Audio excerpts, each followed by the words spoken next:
Oh, hello, students.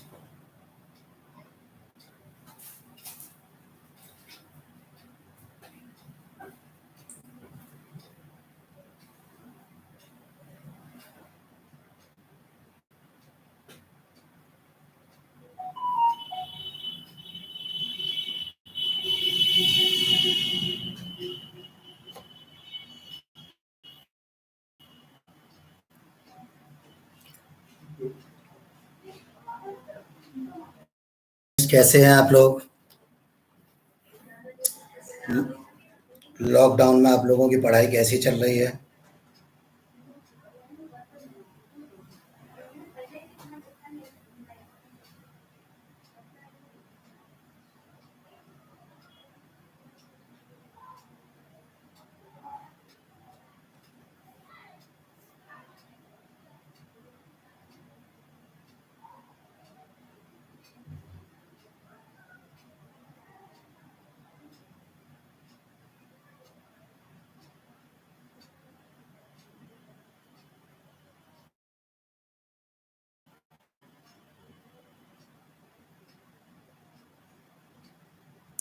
Hello. आज मैंने live में ये क्वेश्चन आवर रखा है। जो भी प्रॉब्लम हो आप लोगों को, आप लोग उस प्रॉब्लम के बारे में डिस्कस कर सकते हैं। कल से मैं आप लोगों को क्लास वाइज जो है वो टाइम अलॉट कर दूंगा। उस टाइम पे आप लोग जो है अपने रिलेटेड टॉपिक को लेके और तैयार रहें। और उस टॉपिक को सबसे पहले मैं आप लोगों को समझाऊंगा। जो भी आप लोगों की प्रॉब्लम होगी उस प्रॉब्लम को सॉल्व करूंगा। ठीक है स्टूडेंट्स, है उन लोगों के जो भी पेपर रह गए हैं। हाँ लक्ष्य बेटा, खुश रहो। क्या कैसे हो? अभी ये क्वेश्चन आवर चल रहा है, सभी क्लास के लिए चल रहा है। आप भी कोई भी प्रॉब्लम पूछ सकते हो। और कल से मैं सभी क्लासेस को अलग अलग सेपरेट टाइम दूंगा। आज ये कॉमन क्वेश्चन आवर है। आप लोग किसी भी क्लास की जो भी प्रॉब्लम हो वो पूछ सकते हो। तो उसके बाद आप लोग जो है वो अ, जो भी नोटिफिकेशन है, नोटिफिकेशन पे आप लोग टाइम के बारे में करते रहें, देखते रहें। बीकॉम सेकेंड ईयर के लिए भी आप लोगों का अब जो पेपर होगा वो इनकम टैक्स का पेपर होगा। तो इनकम टैक्स में आप लोग एग्रीकल्चरल इनकम का चैप्टर रिवाइज कर लें। नेक्स्ट टाइम जो मैं आप लोगों को दूंगा उसमें इनकम टैक्स में एग्रीकल्चरल इनकम चैप्टर को डिस्कस करेंगे। और उसे आप लोग एक बार रिवाइज भी कर लें, जिससे जो भी प्रॉब्लम होगी उसे पूछने में आसानी रहेगी।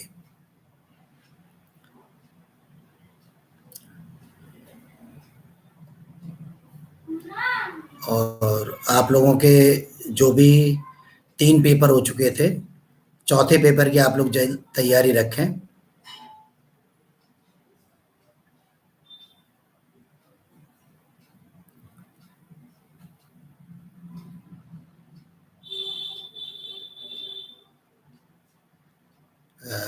लक्ष्य क्या पूछना चाह रहे बेटा?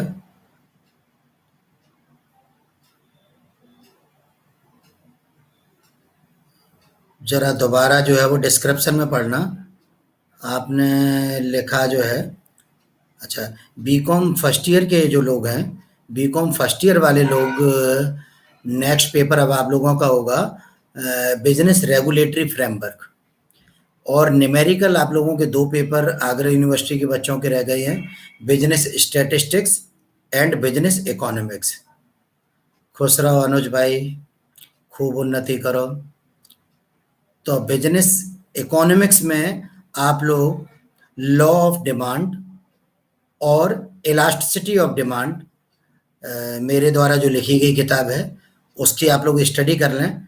उसे जो भी मैं आप लोगों को टाइम दूंगा उस टाइम पर डिटेल में स्टडी करेंगे। और आप लोग जब एक बार उसे पढ़ लेंगे तो उसे समझने में आसानी रहेगी।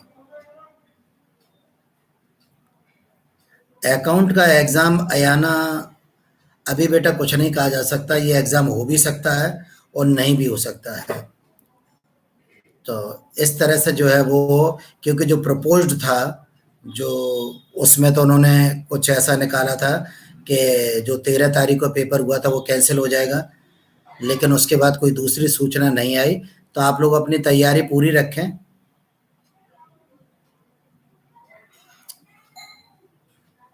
लक्ष्य, आप जो प्रश्न पूछ रहे हैं, ट्रक का बिजनेस इलीगल कैसे होता है, तो ट्रक का बिजनेस इलीगल होता है ये तो कहीं पर भी नहीं बताया गया है। ठीक है, उसे जरा ढंग से आप पढ़ना। इलीगल बिजनेस वो होता है, जैसे मान लो सपोज किसी व्यक्ति ने ये कहा कि नहीं हम लोग जो है वो तमंचा बनाने की फैक्ट्री का व्यापार करना शुरू कर रहे हैं, तो वो इलीगल बिजनेस हो जाएगा। तो वो इस तरह से इलीगल बिजनेस नहीं होना चाहिए।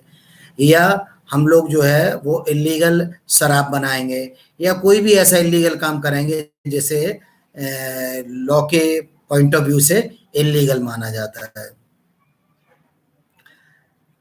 याशिका जो है, कॉस्ट अकाउंट की आप लोग तैयारी रखें। और वैसे मैं, जहाँ तक उम्मीद है कि शायद नहीं होना चाहिए, जो एग्ज़ाम हो गया कैंसिल नहीं होना चाहिए, लेकिन फिर भी आप लोग उसे रिवाइज करते रहें।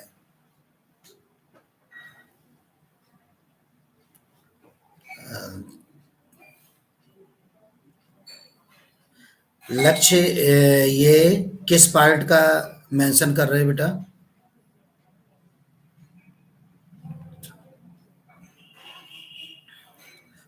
पार्ट फंडामेंटल ऑफ पार्टनरशिप में किस पार्ट की बात कर रहे हो लक्ष्य? पार्ट वन की? अच्छा, चलिए उसे देख के मैं आप लोगों को बताता हूँ। वैसे पार्ट वन में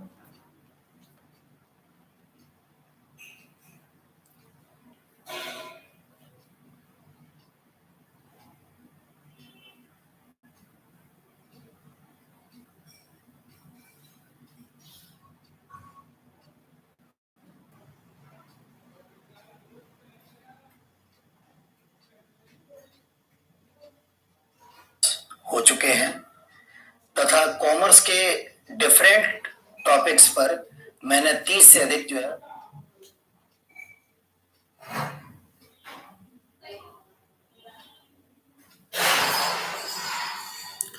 लक्ष्य बेटा, पार्ट वन में क्या करेक्टरिस्टिक्स में दिया गया है या किस में दिया गया है, वो जरा बताओ, फिर देखते हैं। डिस्क्रिप्शन में तो मैंने आप लोगों को डेफिनेशन ऑफ पार्टनरशिप लिखी थी।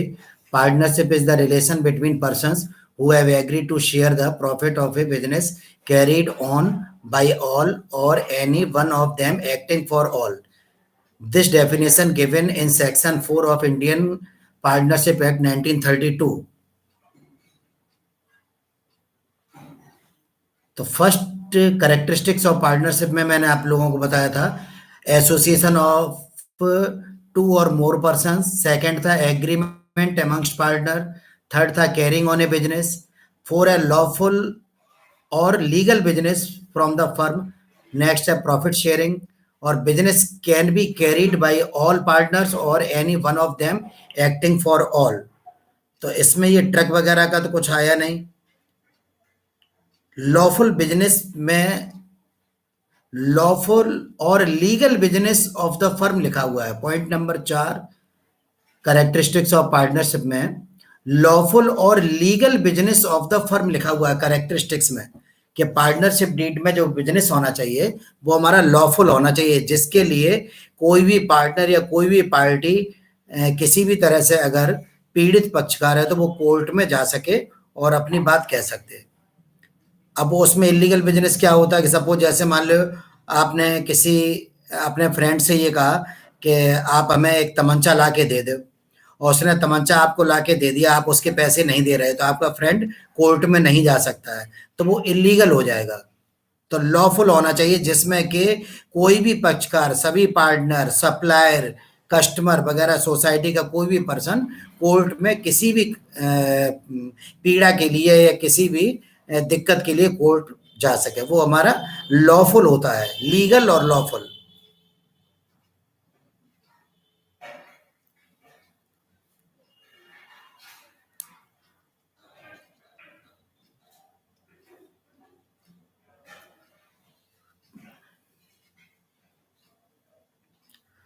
उसमें और किसी पार्ट में जब दिक्कत हो, उसका इंटरेस्ट ऑन कैपिटल का भी कल मैंने पार्ट 6 जो है वो अपलोड कर दिया है। कैपिटल का आप लोग जो है वो देख लें, और डिटेल में कहीं भी प्रॉब्लम आए तो उसे देख लें। तो बीकॉम पार्ट 1 में मैं अब आप लोगों को स्टैटिस्टिक्स, बिजनेस इकोनॉमिक्स और बिजनेस लॉ समझाऊंगा, जो आप लोगों के 3 पेपर रह गए विशेष रूप से आगरा यूनिवर्सिटी के बच्चों के।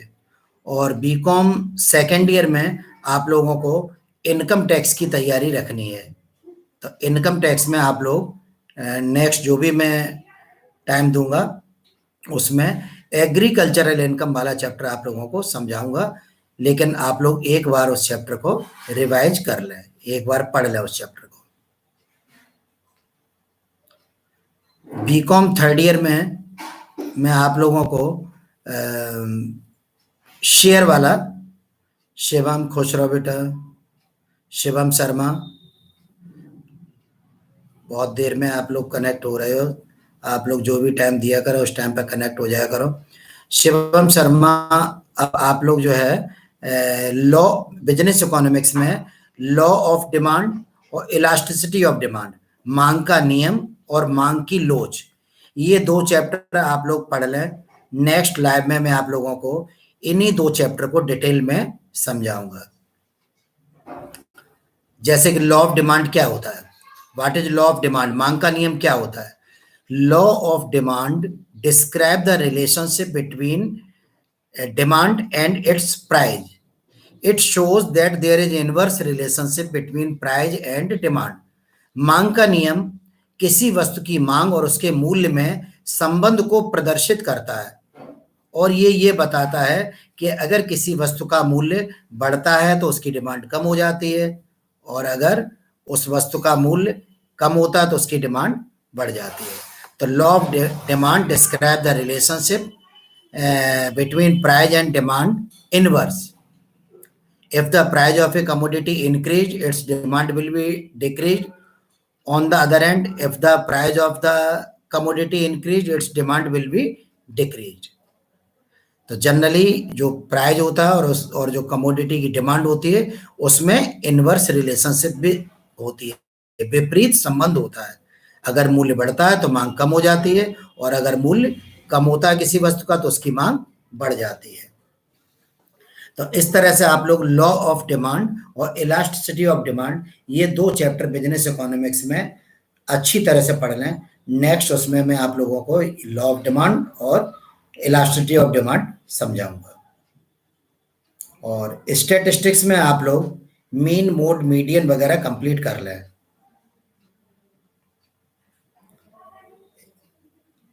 लक्ष्य 12th के लिए मैंने आप लोगों को कंटिन्यू 6 वीडियो अपलोड कर दिए हैं। आप लोग ये 6 वीडियो कंटिन्यू देख लें, उसके बाद इन 6 वीडियो से रिलेटेड जो भी प्रॉब्लम हो वो आपकी लाइव में प्रॉब्लम सॉल्व करेंगे, और नेक्स्ट इस चैप्टर का जितना भी रह गया है वो मैं आप लोगों को लाइव में समझाऊंगा। जैसे कि आप लोगों को बताया था, 2 टर्म आते हैं कि when capital accounts are fixed and when capital accounts are fluctuating. Question में ये मेंशन होता है कि पार्टनर्स के जो कैपिटल अकाउंट है वो फिक्स हैं या फ्लक्चुएटिंग है।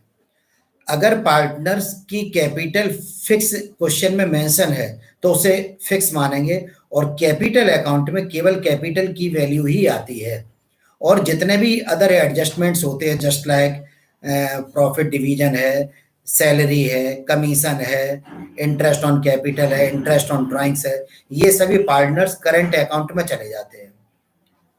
और अगर पार्टनर्स कैपिटल अकाउंट फ्लक्चुएटिंग है तो ये सारी चीजें जो है वो कैपिटल अकाउंट्स में ही आ जाती हैं। तो क्वेश्चन में मेंशन होगा, in absence of further information capital accounts are always assumed as a fluctuating. हाँ, बीकॉम पार्ट 1 का टाइम आप लोग बेटा नोटिफिकेशन बेल, आप जितने भी सब्सक्राइबर हैं वो सभी प्रेस कर दें जिससे आप लोगों को नोटिफिकेशन मिल सके।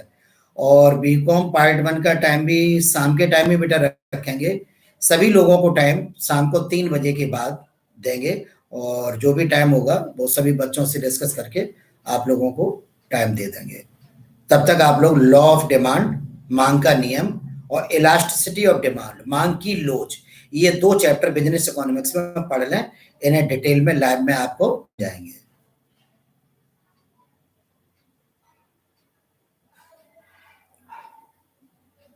हाँ शिवम, और बेटा कोई प्रॉब्लम? लक्ष्य तो आप ये 6 ये जो है कंप्लीट कर लें।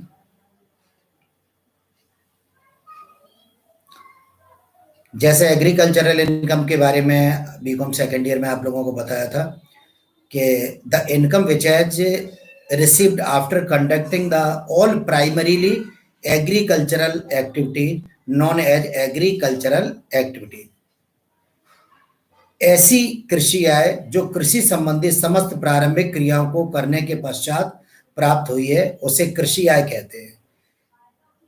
अब प्रारंभिक क्रियाओं में क्या कहलाता है? खेत का जोतना, प्लोइंग द फील्ड, वाटरिंग पानी देना, सीडिंग बीज बोना इत्यादि, ये प्राइमरी एग्रीकल्चरल एक्टिविटीज कहलाती है। तो when a person received any income from agricultural land after conducting the all primarily agricultural activities non as agricultural income, कि कृषि संबंधी समस्त प्रारंभिक क्रियाओं को करने के पश्चात जो भी कृषि की आय प्राप्त होती है उसे कृषि आय कहते हैं। तो डिटेल में डिस्कस करेंगे। तो अयाना बेटा जो है वो आप लोग बिजनेस इकोनॉमिक्स का जो पेपर होगा उसमें लॉ ऑफ डिमांड और इलास्टिसिटी ऑफ डिमांड, ये 2 चैप्टर कंप्लीट कर ले, और स्टैटिस्टिक्स में मीन मोड मीडियन को कंप्लीट कर ले। मैंने एक वीडियो अपलोड किया है कॉन्ट्रैक्ट ऑफ बेलमेंट, ये क्वेश्चन मोस्ट इंपॉर्टेंट है। Being other things equal, it is given in examination paper 100%।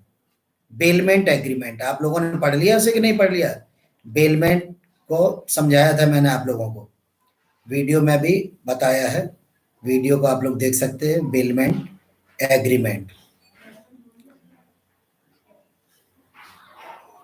उसके बारे में शॉर्ट में अगर आप लोग चाहे तो बता दें।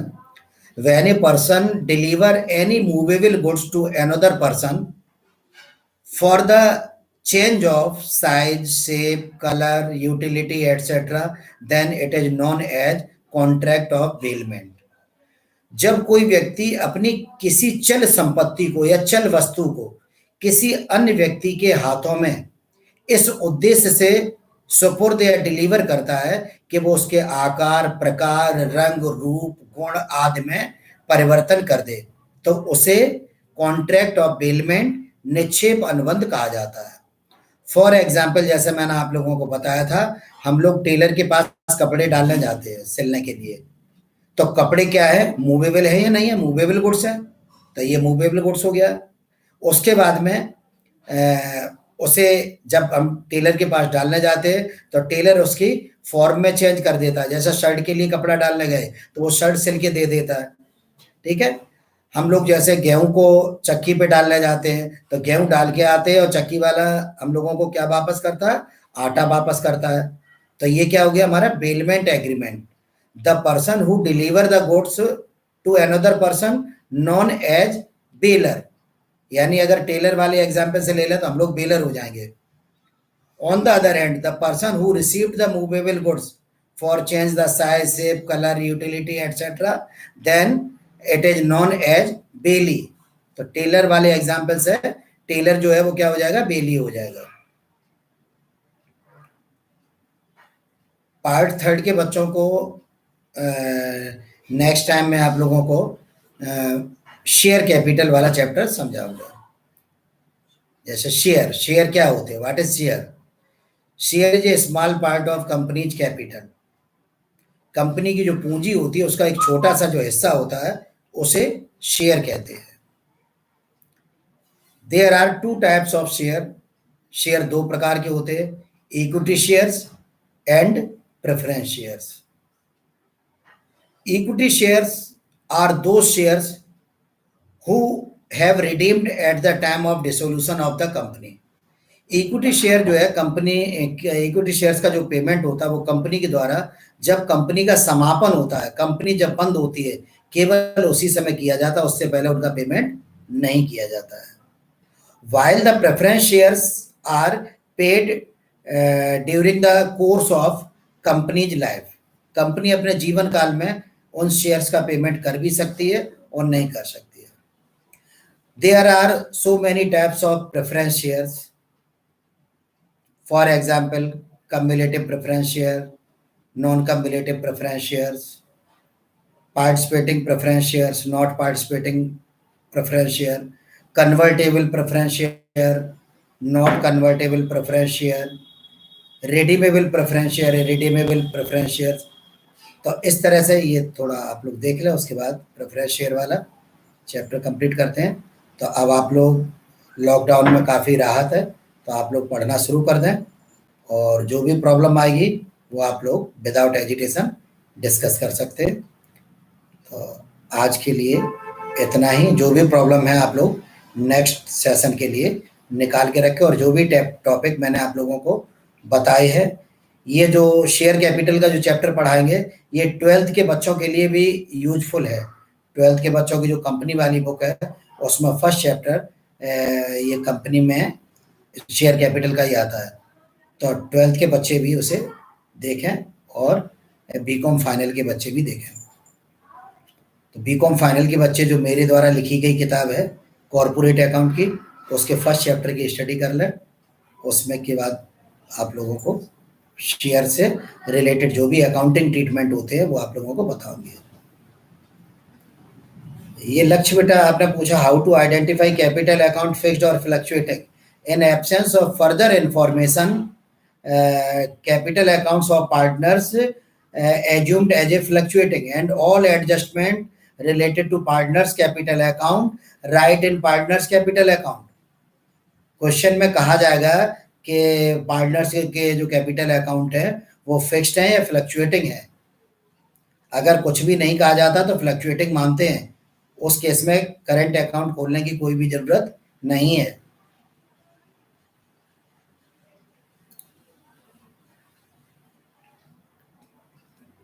ठीक है, नेक्स्ट सेशन में मिलते हैं।